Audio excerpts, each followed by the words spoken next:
जय सत्यम सिद्धाय नमः। मैं रेही क्रिया योग की स्टूडेंट हूँ और मैं अपने एक्सपीरियंस आपसे शेयर करना चाहती हूँ। मैंने मेडिटेशन करते समय मैंने कई बार फील करा है कि एक तो मेरे को अर्धनारीश्वर रूप के दर्शन होते हैं, आधे शिव और आधे पार्वती। मैंने खुद देखा है जैसे साक्षात मेरे सामने खड़े हुए हो। और एक बार नहीं, मैंने कई बार ये चीज़ फील की है, या तो मुझे सपने में भी दिखते हैं या फिर मैं मेडिटेशन करती हूँ तब मुझे उनके दर्शन होते हैं।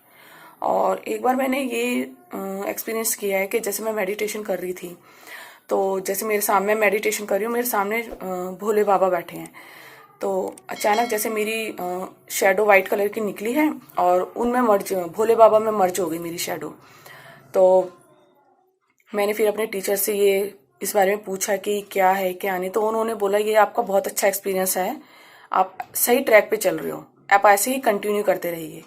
फिर इसमें रेही क्रिया योग में ये भी है कि इससे नेचर भी हमारा जो है एकदम काइंडनेस हो जाता है, मतलब ना गुस्सा ना, मतलब एक कूल, एकदम कहते हैं ना कूल पर्सन, बिल्कुल वो। अब मेरे अंदर ना तो कोई गुस्सा है ना कोई चिड़चिड़ापन। और जैसे मैं एक्स्ट्रा सोचती थी, टेंशन ले लेती थी सोच सोच के, वो भी नहीं। अब तो ये है कि हाँ जो होना है वो होना है बस। तो अब मैं कोई टेंशन फ्री रहती हूँ, कोई टेंशन नहीं, कोई गुस्सा नहीं। और इससे क्या होता है, हमारे टीचर्स ने बताया कि जब हम रेही क्रिया योग करते हैं तो हमारा ऑरा मंडल होता है जो आसपास, वो हमारा साफ होता चला जाता है, एक्चुअल में पॉजिटिव हो जाता है। तो उससे क्या होता है कि अगर कोई दूर बैठा हुआ बंदा भी हमारे लिए नेगेटिव जो सोचता था, तो वो अगर अब हमारे बारे में सोचेगा तो उसको हमारे लिए पॉजिटिविटी फील होगी। ना तो उसको हमारे लिए कोई गुस्सा रहेगा, ना कोई नफरत रहेगी, ना कोई किसी चीज की कोई प्रॉब्लम हमारे लिए क्रिएट कर सकता है वो। तो हमारे आसपास का जो माहौल होता है वो एकदम पॉजिटिव, चाहे वो कितने ही नेगेटिव हो, बट वो एकदम पॉजिटिविटी में बदल जाता है। तो ये भी मेरा बहुत अच्छा एक्सपीरियंस रहा, क्योंकि अब मेरे आसपास का माहौल बहुत ही शांत और खुशनुमा माहौल रहता है, हमेशा हंसी खुशी वाला माहौल रहता है। और एक और मैंने एक्सपीरियंस शेयर किया है, रेही क्रिया योग से ये होता है कि हमारे अंदर की अगर कोई ऐसी प्रॉब्लम है या कोई बीमारी है जो हमसे छुपी हुई है, ठीक है, और हमें उस बारे में नहीं पता और ना ही उस वजह से हमें कोई प्रॉब्लम होती, दिक्कत भी हमें नहीं होती। तो ऐसा होता है ना कि अचानक आपका डॉक्टर के पास जाना होगा या आपको किसी थ्रू से पता, किसी वजह से पता लग जाएगा कि आपको ये प्रॉब्लम है। एक्चुअल में मुझे प्रॉब्लम थी, मैं गई तो डॉक्टर के पास किसी और अपनी प्रॉब्लम की वजह से थी, पर डॉक्टर ने जब चेकअप वगैरह लिखे तो सामने कोई और प्रॉब्लम आई। तो ये भी बहुत अच्छी बात है, क्योंकि उस प्रॉब्लम से ना तो मुझे कोई दिक्कत परेशानी कुछ भी नहीं था और ना ही हमें पता था, ना डॉक्टर को भी कोई आइडिया था कि ऐसी कोई दिक्कत हो सकती है। ये था कि हम गए किसी और वजह से थे इलाज के लिए, बट सामने कोई और चीज आ गई। तो ये कि डॉक्टर ने ये बोला कि ये तो अभी शुरुआत है, तो हम इसको ट्रीटमेंट से, बिल्कुल दवाई गोलियों से ही इसको ठीक कर सकते, नहीं तो आगे चल के इसकी प्रॉब्लम और बढ़ सकती थी आपको।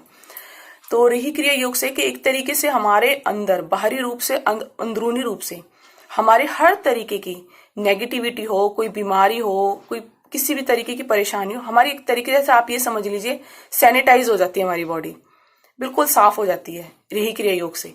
ना अंदर कुछ रह पाता, ना बाहर कुछ रह पाता, ना हमारे माइंड में कोई ऐसे गलत या नेगेटिव या गुस्सा ना सा कोई ऐसी थॉट रह पाती। तो ये बहुत अच्छा एक्सपीरियंस रहा मेरे को, क्योंकि जिस चीज के बारे में सोचा नहीं और मतलब वो चीज, हमारी बीमारी ठीक हो रही है, तो बहुत अच्छी बात है। और मैंने एक एक्सपीरियंस शेयर किया है कि जब से मैं सेकंड स्टेज करने लगी तब से मेरी विल पावर बहुत बढ़ने लगी है। जो भी मैं सोचती हूँ, जैसे मैं मेडिटेशन करते मेरे माइंड में जैसे थॉट आ जाता है अचानक, ऐसे नहीं कि जबरदस्ती में सोची, अचानक कोई थॉट आ गया कि आज तो उससे बात करने का दिल कर रहा है, तो क्या होगा, या तो मैं मेडिटेशन से उठूंगी, उसका मैसेज आ जाएगा मेरे किसी रिश्तेदार का, या उसकी कोई कॉल आ जाएगी।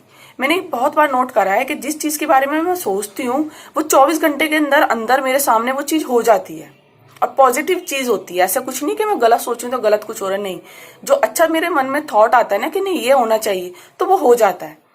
ये मैंने नोट किया। और इससे यह है कि रेही क्रिया योग से है कि जो अगर हमारे मन में किसी चीज को करने की इच्छा है, कोई अच्छा काम करने की इच्छा है, किसी को दान देने की इच्छा है या किसी का भला करने की इच्छा है, बट हमारे पास साधन नहीं है, या छोटा सा एग्जांपल है कि हमारे पास पैसे नहीं है, ठीक है, तो कहीं ना कहीं से ऐसा रास्ता निकलेगा आपके लिए कि आप वो काम करने में लग जाओगे।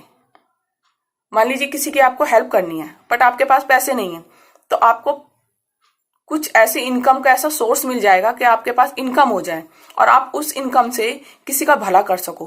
क्योंकि दान बिना तो ध्यान भी बेकार है। जब तक आप दान नहीं करोगे तो आप ध्यान के एक्सपीरियंस नहीं उठा सकते। तो आपको दान भी करना चाहिए, किसी गरीब की मदद करो, भूखे जानवरों को कुछ खिलाओ, ठीक है, मंदिर में जाके कुछ दान करो। तो ये भी मेरा बहुत मतलब ऐसा हुआ है कि मैं अब हर कुछ टाइम बाद ही मैं कुछ ना कुछ दान करती रहती हूँ किसी जरूरतमंद को, जितना मेरे पास होता है, या कुछ ना कुछ ऐसा हो जाता है कि हाँ मेरे पास इतने हो जाता है कि मैं किसी के लिए कुछ कर सकूं। ये मेरे अंदर से ही इच्छा उठती है कि नहीं उसके लिए भी कुछ करना चाहिए, या नहीं इस बच्चे को पढ़ाना चाहिए, इस बच्चे को कपड़े देने चाहिए। तो ये मेरा बहुत अच्छा एक्सपीरियंस रहा। मैं टोटली चेंज हो चुकी हूँ यही क्रिया योग से। बस ये मेरा एक्सपीरियंस था। और गुरुदेव प्लीज़ अपना ऐसे आशीर्वाद हमारे ऊपर बनाए रखिए। टीचर्स, हमारे सारे टीचर्स बहुत अच्छे, प्लीज़ अपना ऐसे आशीर्वाद हमारे ऊपर बनाए रखिए। जय सत्यम सिद्धाय नमः।